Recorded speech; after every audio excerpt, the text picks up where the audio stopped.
Hello everyone and welcome to Technique Tuesday, and I'm just playing more with this weird little brush. Actually, it's this one, the thickest one that I have.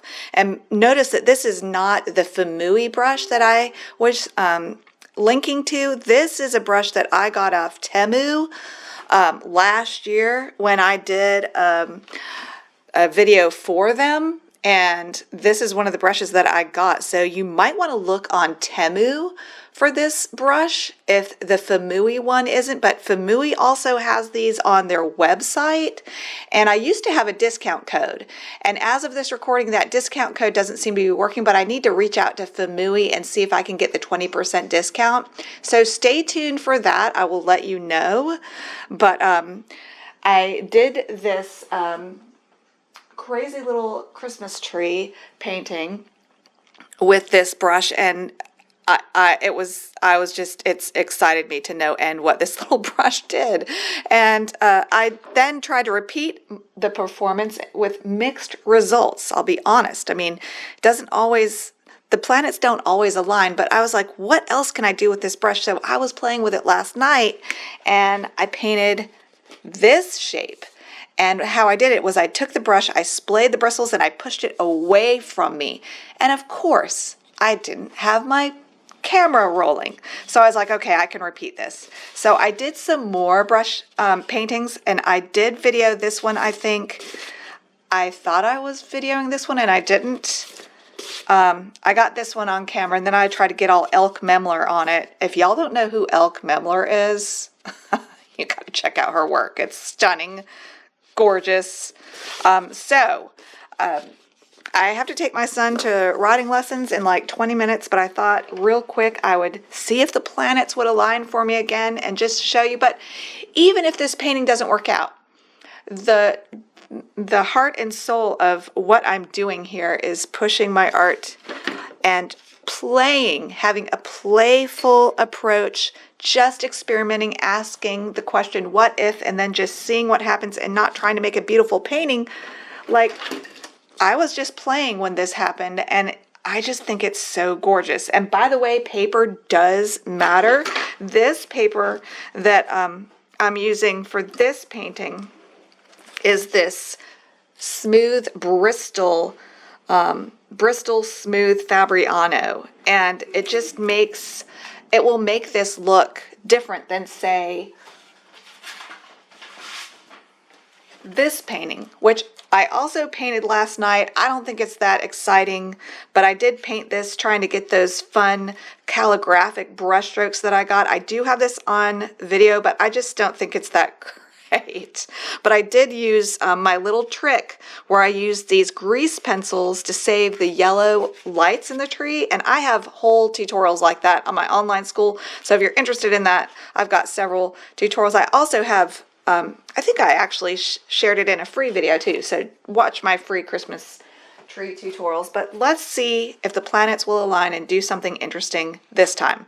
So I've got the largest brush of this long liner. These brushes are used historically in pinstriping on like Harleys and cars and stuff, apparently. So I don't use it that way. I am gonna splay the bristles, push it up, and see what organic shape it makes. And this is what can make paintings look so beautiful, is when they don't look like they were painted. They look so organic, and I love that. So I'm going to just scrub my brush in my M-gram Naphthol red, which is an amazing color. Get plenty of water so that it really can just do its watercolor thing and I can get out of the way. And I'm going to get some opera on my brush too. This is opera, Holbein Opera, M-gram Naphthol red, and Daniel Smith transparent pyrrole orange. These are analogous colors, which means they're next to each other on the color wheel, as opposed to complementary colors, like green is the complement of red.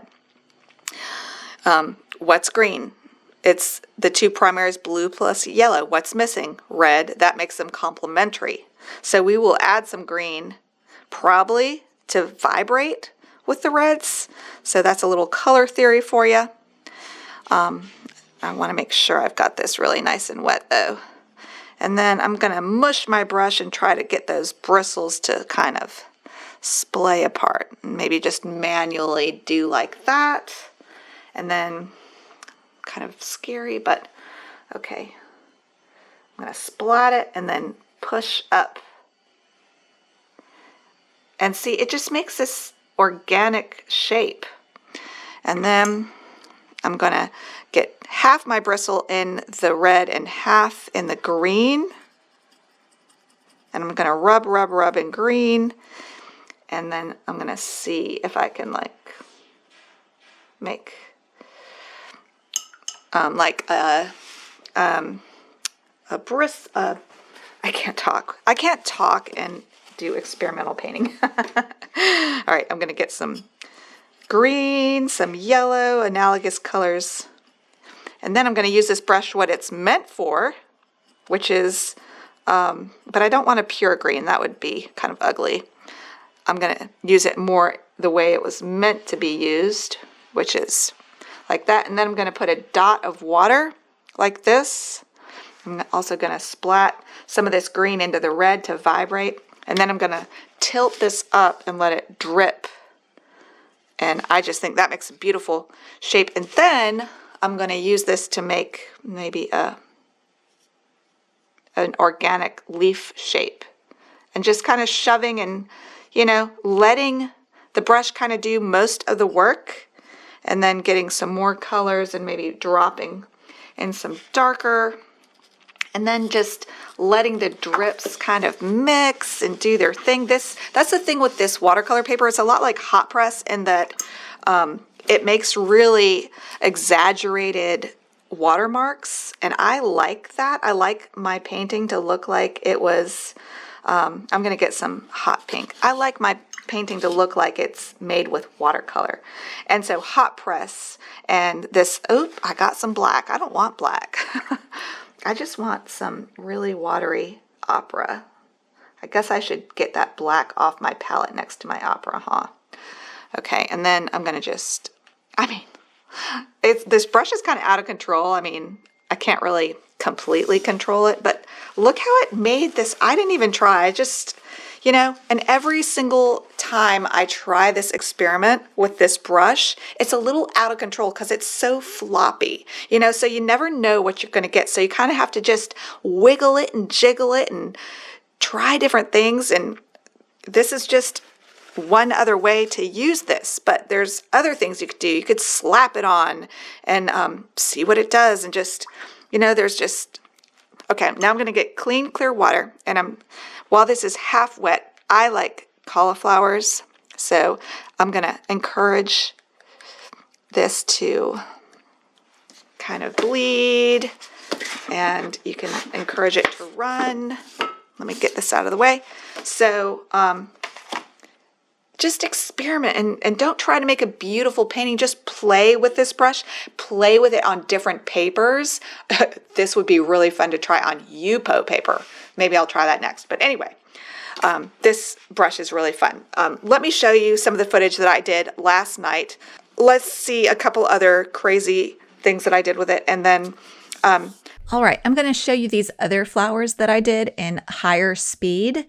And again, using the same Bristol board. These are my tries the night before that I did. And notice again how much water I'm adding, and the colors aren't really that important.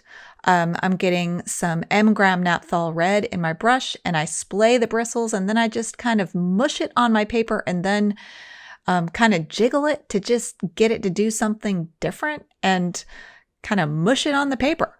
And don't think too much about it and just see what happens. And I'm in the mindset of not making something beautiful, but just playing and seeing what my art supplies do together. If I kind of get out of the way, maybe they'll do something cool. Definitely they'll do something more cool than if I took a brush and made brush strokes for every little petal and it was really stiff, you know, and very, it looks like it's planned. Whereas this looks random and organic, like nature is, much more naturally. And then you can just, if you want to make your colors more bold, you can even put in more red like I did here. And then maybe I'm thinking, well, maybe there's a few little thin petal lines going off. And then I'm going to do another one. The two favorites that I did, of course, I wasn't videoing, but really making a point to divide these bristles and then just see what happens. And not totally crazy how that looks, but that's okay. That's not the point. But really what the point should be is do this like 10 times. And if you do it 10 times, you'll get a really cool looking flower, maybe 2 or 3 times. So that works for me. So it's also fun to make these little leaf shapes by making a thin edge and then making a mushed edge on the other side. And this is the other thing. For those of you who are in a place where you're not feeling inspired, inspiration will find you, but it's got to find you working. So get your brushes wet and just start smearing paint around and seeing what happens. Notice I did make a point to put some green with this red because red and green are complementary, so they're going to make each other vibrate. And what I love about these paintings is the possibilities I see. Like in the leaf, it almost looks like it's glowing where there's really thin paint, thin down paint. And here I'm sprinkling a little bit of salt just out of curiosity to see what it does. And then I'm scraping some energy lines through the half dry paint to see how that looks. That's also inspired by elk memler. But anyway, just have fun. And then I messed it up by putting in more red. But anyway, let's go back to Original Rachel. Here we go. Come join my Facebook group. It's free. And you can upload your paintings. I would love to see what you guys do with this brush and try different things. And, the sky's the limit, how you use it. And then also, if you don't want to get on Facebook, I get it. You can also, look, I've got a puddle forming, so I'm going to let that drip off too. I'm going to tap. And then also you can join my Patreon for free, and you can actually post your paintings, even if you're a free member, on my online school, which is housed on Patreon. But if you are interested in painting with me, I typically do loose, dreamy, yet realistic animals. But I've been segueing. I've just been doing all this experimental stuff lately, which I love for Christmas. So if you happen to be here and you happen to also like painting loose but realistic animals, I've got a lot of stuff like that. And also I've got a lot of advanced loose painting. I just did an advanced workshop with Lisa Wang, which I organized, which that's a whole nother long story. She's married to the amazing legend Joseph Zabukovich, who was in town in Charleston. And so I learned a whole new way of painting, and this is a whole new way of painting for her. And she taught it to us at this workshop that I organized because I reached out to her when I found out she was going to be in my state because she lives in Australia. So it was a crazy opportunity. And also notice this is half wet. This is a good time to try splatting again. And look at as it dries, as it sets up, it gets this river. It's like, the same forces that create rivers and glaciers are at work because we used water right here on our paper. I just think that's such an amazing connection to nature that watercolor has that no other medium has because of the nature of water. And it will do what water does in the landscape, in the real world, on your paper. That just blows my mind. But anyway, so this will eventually be a full real-time start to finish demonstration. I wouldn't call it a tutorial, but you can watch over my shoulder. It will take me a week to edit the video. It will take some time, so that will be coming, but I have almost 200 other tutorials and demonstrations on my online school, and the way that I teach is that no matter what you want to paint, you will learn something from my tutorials. Even if you don't care about painting a cat, you're not going to learn about painting a cat. You're going to paint about how to get your values right, how to get a variety of edges, how to be brave, how to finish a painting, how to put on the jewelry of a painting, the finishing touches, blah, et cetera, et cetera. So that's what my Patreon is more about, really. But it's thinly disguised as painting realistic yet dreamy animals, but what you really learn is how to paint looser and more dreamy. So I hope to see you there, even as a free member though, because if you're a free member, you can upload your, I just saw what I don't want these splats to be the center of attention, and because they're darker and bolder than this, I'm going to blot them up because I don't want them stealing the show. So I'm just going to blot them up. And they also make interesting marks when you blot them when they're half dry. I mean, that's interesting too. So it's just playing. Okay, so anyway, I keep losing my track of what I'm thinking, but you could also have dropped more intense red in this when it was more wet, but now it's too late. It won't spread. So you just play. And I can't wait to see what you guys come up with. And now that I've totally lost track of what I was saying, I'm just going to say, now go watercolor your world. Until next time, and be sure to subscribe to learn not just the how, but the why of watercolor. So you move along your art journey a lot faster. Bye, everybody.